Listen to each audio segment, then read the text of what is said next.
Welcome back. This is your favorite program, Through It All. We share about life, journey, testimonies, and what people have gone through. Are you there wondering, why am I going through this? How can I get out of this? Maybe you have given up. You're almost quitting. You're almost resigning. You're almost throwing in the towel. I have good news for you. Their testimony is a great testimony. Welcome back. We have Reverend Peter and Jane. They are ministers of the gospel today. They have come a long journey to get to where they are today. Well, Jane, that's the powerful testimony, and Peter, and how the Lord has brought you up. And so you're here. You have lost your mom. You have lost your dad. Poverty. You know, he said the house, it's a mad house. Yeah. You know, where they could even see you people from outside. Yeah. I can imagine, I can see that picture where people are cooking inside the house, and because of the fire, outside is dark. Yeah. So you can see the inside through the walls because there are cracks, you know, mad house. If you have never been in a mad house, I have been there, you know, growing up in the village. But again, the good thing is that seasons come and go. You know, no season is permanent. So, well, so how did you come out of all that? I mean, after going through all that, when did things begin to change?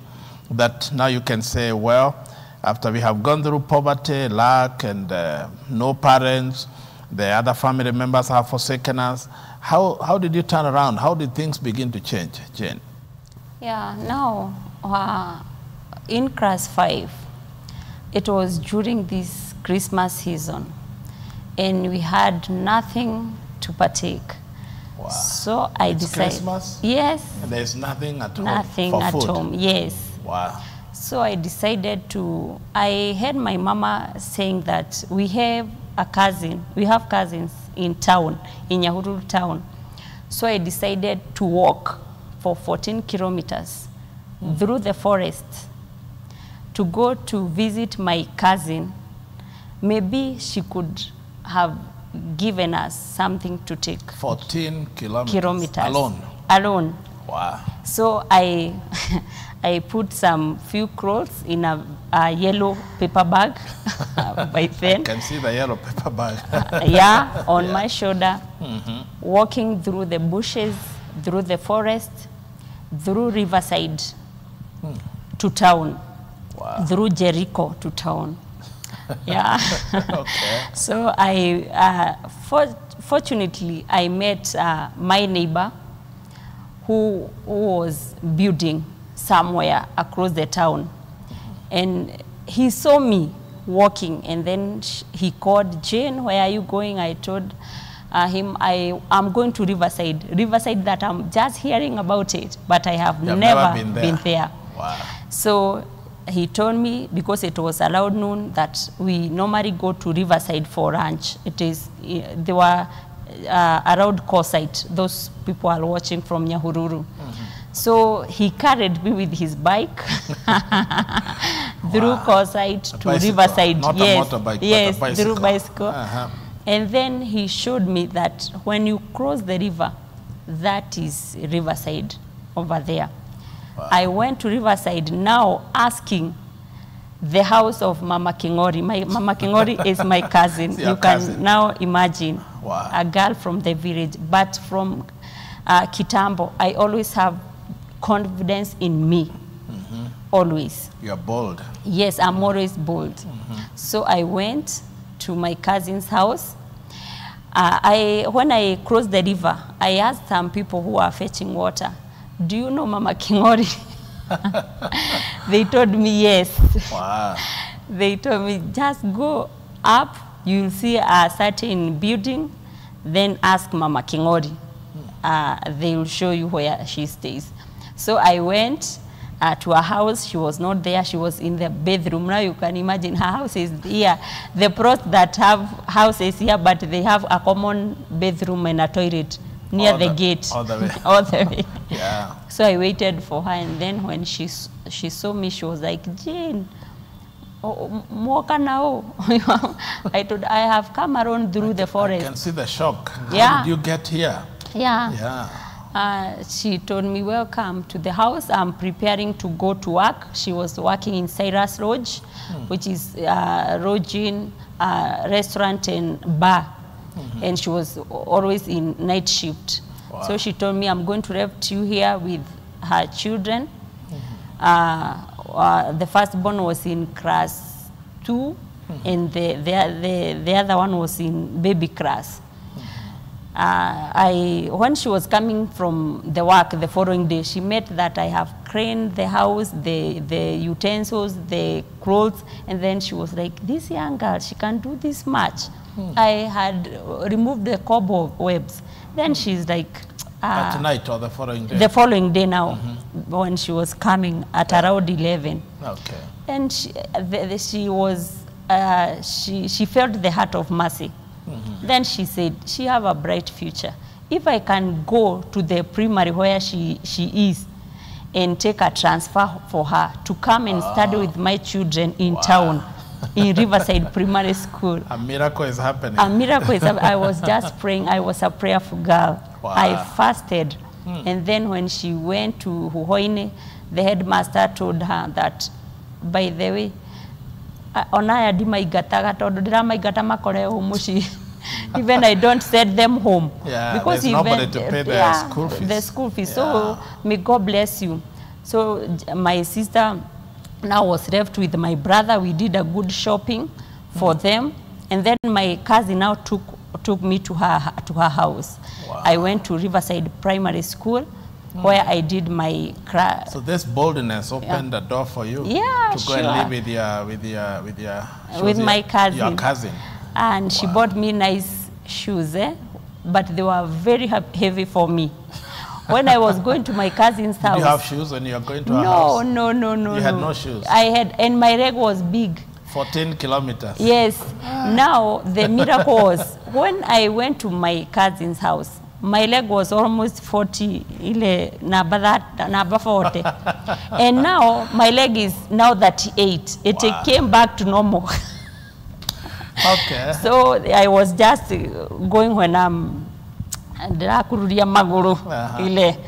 she could just lift up your legs and walk. But I could feel that I'm heavy like David when he was not given. Used to wearing shoes. Yeah. Wow. So I went to that school. When I finished class 8, my cousin told me that I don't have money to take you to high school. Wow. But it was in January, and we were taking. She had children? Yes. How 2 many? children. Are they older than you or younger than you? Yeah, younger. Okay. Younger. Okay. So when I was in 21 days fasting. At that age? Yes. Wow. I started fasting when I was in Sunday school. Wow. Yes. How did you learn about fasting when you're that young? Our Sunday school teacher. Okay. Wow. So when I was in fasting, the Lord could speak to me. And I could hear that voice that your tomorrow shall be greater than today. Yeah. That I hold your future. Wow. And then I could, my cousin could come in the evening and tells me that I will take you to a tailoring course. But to me, that was not in me. Yeah. I wanted to go to high school. So that's the blessings that the Lord is giving me. I'll manage with wisdom and knowledge. So without this high school knowledge, I knew that the blessings are huge, that without knowledge, I'll misuse the blessings of God. Yeah, so I wanted somewhere to be prepared. And these 4 years, God had in store for you. yes. So when we were going for the last day for prayers, because we could go in the evening and fellowship together in Hope Impartation, I met with one of our mothers in the church, and then she told me, Jane, Form 1 reported. Now they are coming next week for midterm. Why have you not gone to school? Okay. I decided to pour my heart out. I told her I'm an orphan. There's a woman in the church who is asking. Yes, she was a leader in the church. I poured that I have nobody, grandfather, mother. Yeah, my cousin is telling me to take me to course, which is good, but I want to go to high school. I am looking forward that the Lord shall open door for me. Then she told me, have you shared this with Bishop Meshach or Reverend Sarah? I told her no, because in the church I was very active in Sunday school. I could compose a poem when there is maybe conference or maybe people are honoring our bishop. I could say, Daddy, something that, yeah, I could compose something. So they knew me. Yeah, they knew me because when you are active in the church, people will know you. Still the boldness. Yes, yes. So that mama took my course to Bishop. And then Bishop said that, who is God, Jane? Then they said that I'll see her tomorrow when we come for the evening prayers. Now, during that night, God spoke to Bishop and told her that that daughter, that Jane, is not going to be a house girl, neither a laborer, but she's going to be part of your family. She's going to be a daughter in your house. Wow. Yeah, so he shared with Reverend Sarah, and then Reverend was like, yes, let her come. So they called me in the office and they told me, we want you to relocate from your cousin's house. You come so that we may start that processing of looking for a school, a high school. Now you're going to the third home. Yes. Okay, home is there. It's quite a journey. So Reverend Peter, oh my, this is quite a story. That from home to home, struggling, no money, walking for 14 kilometers to look for food. It is Christmas and there's no food at home. Yeah. So maybe you can tell us, before she can continue, and tell us whether she went to high school or not, how did you meet, now thinking about, marriage, life and all that? Yeah. As you can, we had said that Nairobi used to be very far. We could just read it or hear from. Where we can get a radio, we could hear something concerning Nairobi. But as we were lucky, our father was working in Nairobi, and he used to come maybe once per month home, or after 2 months he could visit us. And he used to come with a radio. And when he was going back, he could go back with it. So he didn't leave you by then we could hear. So at least we could also stay for some time, and he could call Mama. When he is like 3 months, he has not come back to Gishagi. He could tell Mama, come with them, so we could visit and we could see. I was asking her, why today I don't see tree falling? Because I could see like tree, they are going back when in a bus. Those buses used to call junk or something. Today, those three, I don't see them falling back, like going back where we are coming from. So it happened like that when we finished school. During those times, also my father bought a bicycle for me to go with it in Form 1. And because I came to love God, I remember writing that bicycle at the back, Tigawana, come to Jesus. That so I used to be, people used to refer my bicycle like that. Wacha utoto, kuja kwa Yesu. Nilikuwa nimeandika hivyo, nikiwa Form 1. Kwa hivyo nikasoma kwa Form 1, lakini during Form 2 sasa nikabadilishwa, nikapelekwa to a boarding school where I schooled up to Form 4. By finishing Form 4, we were not able to continue. So you're riding the bike to school every day? I was riding that bike to school. How far? It was like 12 kilometers or so. Every day? Every day, to and fro. Sometimes the bike would not be functioning, so I could also walk to school. So with all those hustling, it became also hard also to concentrate, and I got my aunt who intervened, and I was transferred to a boarding school from Form 2 to now to Form 4. After finishing, I could not continue with college, so I joined, nikatafuta kazi. I got job in a hotel where I used to be paid 2,000 in Nairobi now, Now, from boarding I came in Murang'a County. What was your work in the restaurant? That is where I got high school. From high school, I came to Nairobi. I did not want to go to the village. But before I sought for the work, I had some saving from school, so I bought some shirts from Gekoba. I did ironing vizuri, nikapeleka Geshagi nikauza. Hata saizi kuna watu hawakunilipa. Then I also so with my saving in high school, the little I get from pocket money, I bought some shirts in Gekomba. I did prepare them so well. So when going to the village, I went with them to sell. And I remember selling them saying nitakulipa mpaka wa leo. Kuna wengi hawakulipa. Kwa hivyo hiyo kazi ikawa hiyo kazi ikawa ni ngumu sana kuendelea nayo. So I came, nikatafuta kazi. I got kazi kwa hoteli whereby I was paying 2,500 per month. And I continued. That was your salary? That was my salary. What were you doing in the restaurant? In the restaurant, I was first given the job to clean the utensils. God was in me because like 1 week I cleaned and they were saying, this young man is working hard. I was promoted to waiter another 2 weeks. Okay. Then they found this young man is also doing good. I was promoted to a cashier. So within 1 month I was getting promotion. So after like 3 months, the manager was to leave. I was given the manager.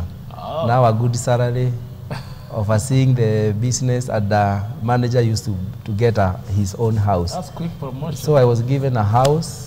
They bought for me a bed, and I thank God when that you didn't have a bed or what? I did have we used to share bed because that job, the owner used to get a room that is a single room. He bought deckers, like 3, so all the workers could sleep there, like a dorm. You left dorm in high school, you also came to another dorm. Eating used to be... Well, so it's not your bed, anybody can come. Anybody can come, because it is, he took just a room, put some deckers, and all the workers could sleep there. Wow. So now as a manager, you have a privilege, your own single house, and now a salary. Hey, that's salary. Promotion. And I thank God because as I continued, finally I was like given the hotel. The owner could tell me, now you'll be giving me this, so you manage everything. That is also promotion. But that's also coming from working hard. Yeah, and I can also say that as I continue, when I was working in the hotel, I used to go to church. I used to be a choir member, whereby I could report to the church we had a service at 6 a.m.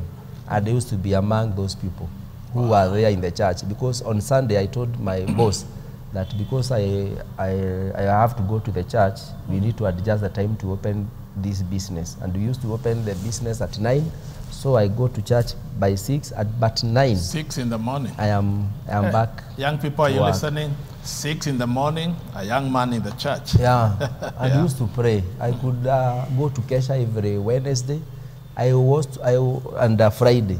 And I remember praying for my family. I could tell God, God bless me. When it comes to that time, give me a good wife and children who are also obedient. Every Wednesday. Do you believe God answered your prayer? God answered. Today I can attest that God answered my prayer because I have seen God in my marriage. Yeah, so I could speak maybe to the young people there. Don't sleep. Pray. Pray for everything. Pray for all things. For your destiny. Pray for your destiny. And our God is faithful. Amen. Our God so is Jane, faithful. Finally, you landed in high school. Yeah. Yeah, I went to, they took me to a day school because it was midterm now. Because everywhere we could go to look for a school, they could refer us to next term. So because the Lord was pushing them that this girl is supposed to be in school, I went to St. Joseph, which was a day school. And now because it was a distance, again, like of 14 kilometers, they saw as a big, a girl child. I cannot be walking every day for 14 kilometers. Yeah. So they talked to Pastor Mary and Kamau of Jesus Winners Ministries. I stayed in their house from Monday to Friday, and then Saturday I could go back to Bishop's house. Wow. For you a have whole, many homes. Yes. That is the fourth home now. Yes, now the fourth home for 1 year. Wow. Then the next year, they took me to a boarding school, Heroes of the Nation, in Nyahururu, in Form 2, where I studied until Form 4. They registered me in Shamata because this was a private school, and by then they could say that if you're in public school, utaitwa hata university. So I went to Shamata in Githongosho, where I did my Form 4. Immediately I did my KCSE, I told now Reverend Sarah, because now I was in Bishop's house throughout, that I want to come to Nairobi and visit my sister, Njeri. So I came to Mweki. And then I called Mama, Reverend Sarah. I told her, Mama, I know you have done it all. I know you have other children that you are taking care of, other orphans. So if you could allow me, let me sort for a job so that I can take myself to college. Wow. Yeah, she said me, okay, Jane, that is what you have decided. I said yes. So I went to Gong, where I worked as a house girl. Oh. Immediately after, now this, tumefanya November, sasa ni November na December. Wow. Yeah, so I went to Gong. So now you're a house girl. Yes. Okay. For 2 weeks. Just 2 weeks. For 2 weeks. That's And a short then one. Mama told me that, the Lord told me that whenever you will be having a problem or no peace, I'll have no peace. So she called me that, she told me that I don't have peace, so come back home. I went back home to Bishop's house in Nyahururu, and then I met one of the ladies in the church who was employed in Nakuru. And now she have left because the owner of the house said that her heart is not connecting with this lady. Okay. She's called Auntie Nancy now in Nakuru. Yeah. Yeah, she is a friend of Reverend Teresa Wairimu of FEM, Karen. And when I went, she was in Switzerland. She's married by a white. And when she came, she saw me and asked the other girls, because she was having other girls who were working in her Swiss correction. It is a boutique in Nakuru town. Okay. Who told you to bring me a baby in my house? I don't employ babies who are over 25 years. Jane is just 19 years. And she said, now I'm looking for a big, I want a big girl. But I told her, Mama, Auntie Nancy, I promise. I am so mature than a 25-year-old girl. And please give me a chance to work in your house. Because she wanted a manager, a house manager, a manager who will manage her businesses, because she was living in Switzerland and her husband was living in Australia. Okay. So I promised that, Mama. She told me, but your age, you will be looking just for boys here and there, you are not in the house. Yeah. And she told me, I don't call my house managers through their phone, their mobile phone. I call through the landline. So I told her, anytime you call with that phone and find no answer, just send me away. Immediately after 3 weeks, she came to her friend, Teresia Wairimu, and she was called for a prayer, though she was not then born again, but they were friends. I think they schooled together. So God spoke to her, and she was not born again. Then God spoke to her that that girl in your house, she was not meant to come to your house as a house girl, but as a daughter.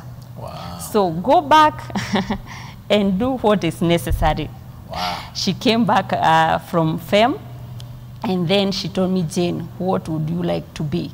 I told her, Auntie Nancy, thank you for that, because I'm looking for some money to take myself to college, because this is my journey.